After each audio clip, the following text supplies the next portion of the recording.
ho-hum, and it'll just dissipate and disappear, fall away, because suddenly I feel good. I feel like rejoicing. I say, you know what?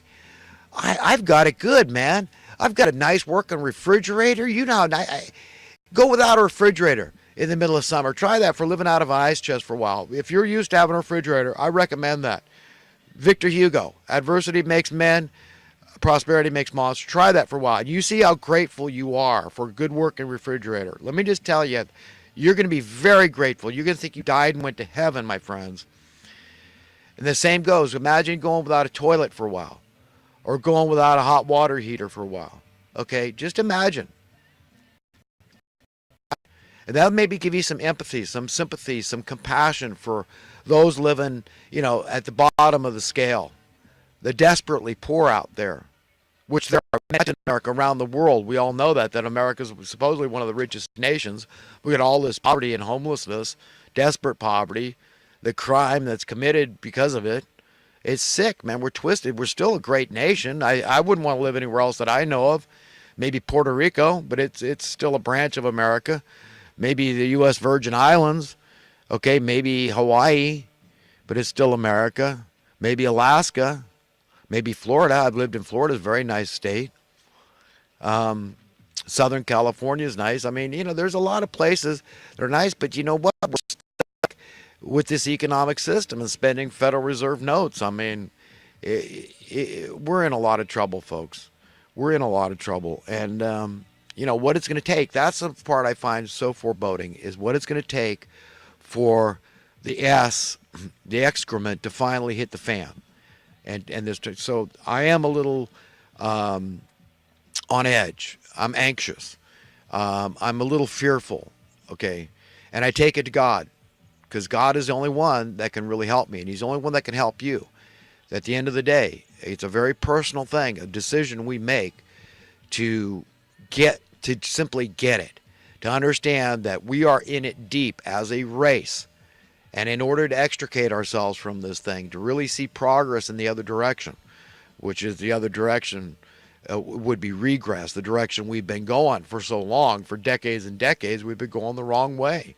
Less and less freedom, more and more poverty, through more and more poverty, less and less freedom through less and less security.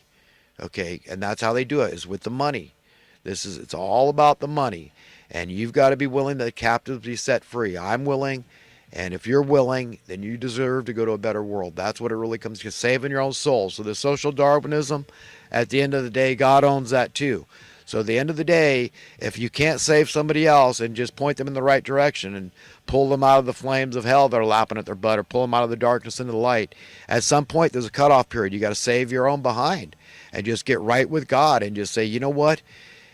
If I had my way, we'd all be set free. That's it. That's what it's going to take to make me happy. And I hope that's what it's going to take to make you happy. I'm going to go on to some current events from this past week.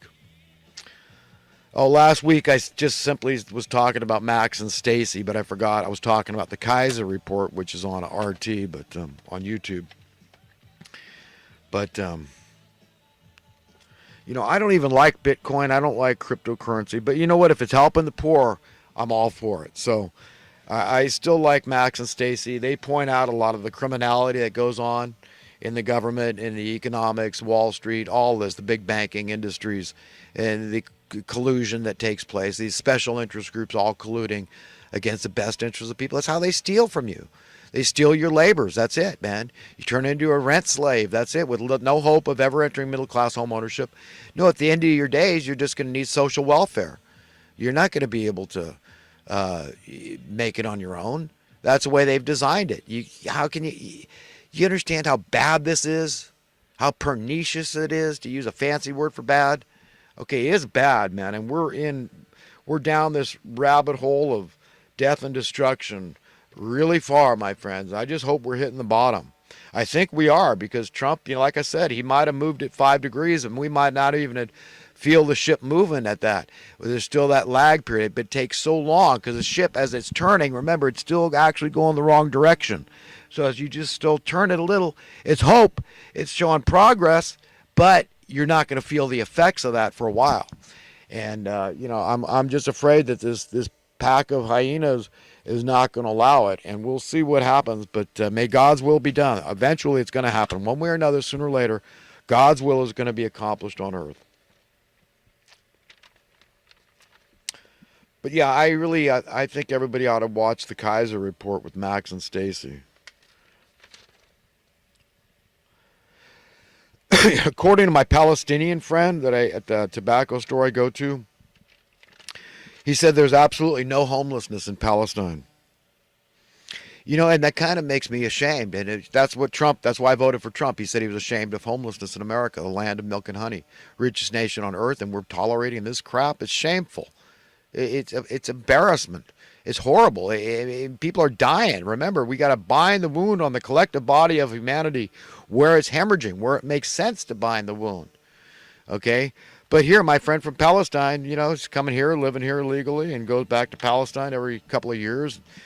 But he says, no, at least we don't have any homelessness there. So, he's bragging, and it puts me to shame. I've got to say, yeah, in my country, yeah, we've tolerated homelessness, and yeah, we somehow think this is okay, even though the amount of vacant available housing has dramatically increased over the years. If you put it on a graph, okay, so your local mainstream media will tell you, oh no, it's just a limited supply, and oh wow, people haven't outbid each other for housing and all this, and that's why it's always this seller's market, always, right? Never a buyer's market, right? But they'll tell you it is. It's sick, man. I mean, we're so screwed up, man.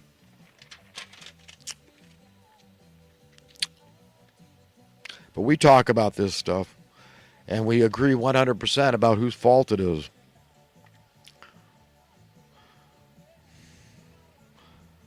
So, when you discriminate against somebody for their height, I've heard of racism and sexism and a lot of other isms out there.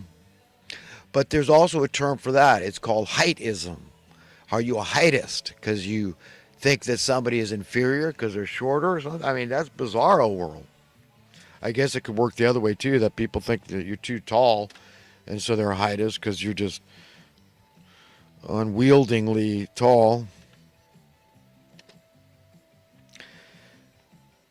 A kid on the news, a 10-year-old kid, he fell from his treehouse because he got attacked by a swarm of yellow jackets.